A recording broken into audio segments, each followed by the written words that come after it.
किया जाता है। नहीं, इसे सीधा सीधा हम भेदभाव जातिवाद कहेंगे। दलित और मुसलमानों के बस्तियों में पानी जाता है, कोई मदद करने नहीं पहुंचता, और अमीरों के घर में, सवर्णों के घर में पानी पहुंचता है या उनके पैर तक भी पानी आता है, तो उधर आमदार खासदार उधर पानी खुद हाथ से निकलने को पहुंच जाते हैं। यहाँ पे लोगों का कहना है कि रेस्क्यू टीम पहुंचती ही नहीं है। यहाँ बस्ती के लोग एक दूसरे की रेस्क्यू टीम बनते, एक दूसरे की जान बचाते, और एक साथ आके कोई भी मुसीबत आई तो एक दूसरे का पाठबल करते और एक दूसरे की देखभाल करते। मेरे को ऐसे लगता है कि अशोक चव्हाण ने कांग्रेस से बहुत विकास किया, और विकास करने को बचा नहीं, इसलिए भाजपा में चले गए। इतना विकास किया रहता तो आज ये परिस्थिति नहीं दिखती, और ऐसा ही विकास करते रहे तो ये बाढ़ उनके घर में ज़रूर पहुंचेगा।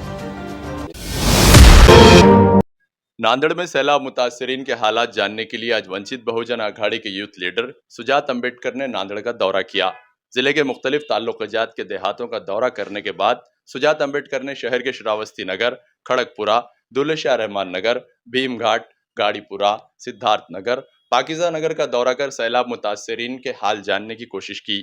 इस मौके पर इनके साथ वंचित बहुजन आघाड़ी के प्रदेश उपाध्यक्ष फारूक अहमद, प्रशांत इंगोले, विठल गायकवाड़ व दीगर नेता व कार्यकर्ता मौजूद थे।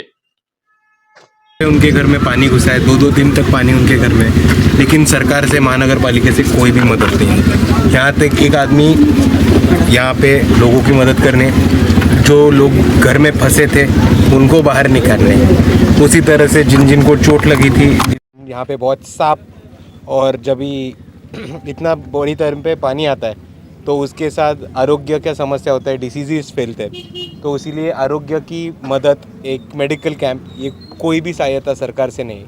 उतना ही नहीं तो लोगों ने खुद से अपना सामान साफ़ किया है, जो घर में कीचड़ गाल निकला था वो साफ़ किया है, जो टूटे चीज़ें थे वो साफ़ किए। सरकार की, एक महानगर पालिका की गाड़ी तक नहीं आई कि कचरा उठा के लेके जाए।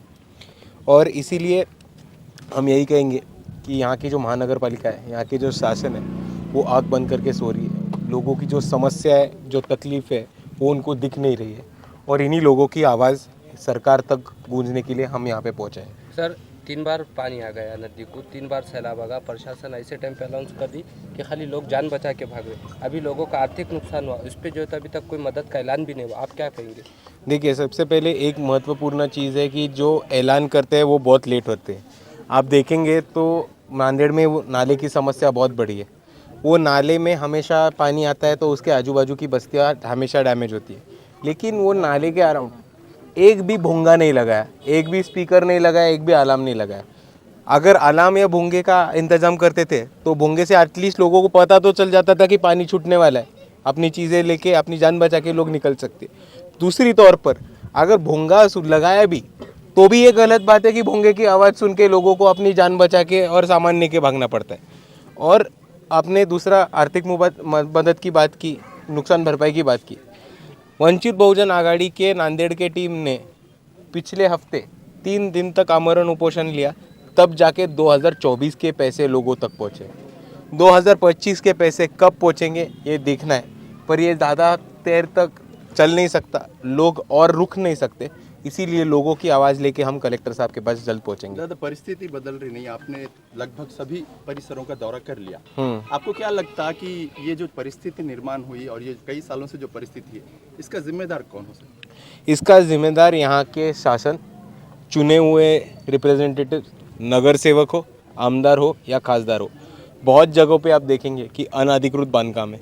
अनधिकृत बांधकाम की वजह से नाले घुमाए गए, बंद किए गए, जो नेचुरल फ्लो रहता है पानी का वो किसी और तरीके से मोड़ा गया है।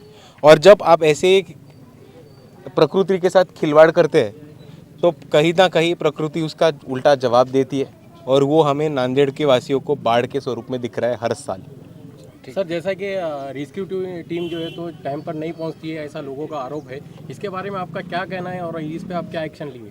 साहब, आप कह रहे हैं कि रेस्क्यू टीम टाइम पे नहीं पहुंचती। यहाँ पे लोगों का कहना है कि रेस्क्यू टीम पहुंचती ही नहीं है। यहाँ बस्ती के लोग एक दूसरे की रेस्क्यू टीम बनते, एक दूसरे की जान बचाते, और एक साथ आके कोई भी मुसीबत आई तो एक दूसरे का पाठबल करते और एक दूसरे की देखभाल करते।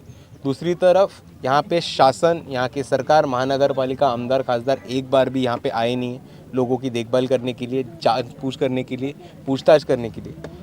और इसीलिए यहाँ की बस्ती के लोग एक दूसरे का ही ख्याल रखते हैं और रेस्क्यू टीम का कोई नामो निशान नहीं सर रहता। रिसेंटली नहीं होता है, वहाँ पर एक कॉल करने पे कलेक्टर का दौरा होता है, इस पे क्या कहना है? यानी दलित और मुस्लिम बस्तियों में खास करके नज़रअंदाज किया जाता है। नहीं, इसे सीधा सीधा हम भेदभाव जातिवाद कहेंगे।